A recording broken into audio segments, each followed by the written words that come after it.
সকলকে সালাম। আসসালামু আলাইকুম ওয়া রাহমাতুল্লাহি ওয়া বারাকাতুহু। জাকের পার্টির যিনি মহান প্রতিষ্ঠাতা, মহামানব, মহাপুরুষ, মহাগুরু, সাধক জগতের যিনি শ্রেষ্ঠ সাধক, বিশ্ব আলী খাজা বাবা ফরিদপুরি কেবলাজান সাহেবের মহাপবিত্র বিশ্ব ইসলামী মহাসম্মেলন 18, 19, 20, 21 ফেব্রুয়ারি বিশ্ব আলীর আবির্ভাব মঞ্জিল শেরপুর পাকুরিয়া দরবার শরীফে অনুষ্ঠিত হবে। বিশ্ব আলীর সুযোগ্য আধ্যাত্মিক উত্তরাধিকার হেজবুল্লাহর ইমাম, জাকের পার্টির মহামান্য চেয়ারম্যান মহামান্য পীরজাদা আলহাজ হযরত খাজা মোস্তফা মীর ফয়সল মুজাদ্দিদি সাহেব জাতি, ধর্ম, বর্ণ নির্বিশেষে সকল ধর্মের লোকদেরকে দাওয়াত দিয়েছেন।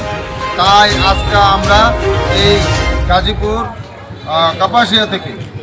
কাপাসিয়া থেকে আপনাদের ফেসবুক লাইভের মাধ্যমে, মিডিয়ার মাধ্যমে, ইলেকট্রনিক মিডিয়ার মাধ্যমে আপনাদের সকল ধর্মের লোকদেরকে এই মহাপবিত্র বিশ্ব ইসলামী মহাসম্মেলন বিশ্ব আলীর আবির্ভাব মঞ্জিল শেরপুর পাকুরিয়া দরবার শরীফে অনুষ্ঠিত হবে।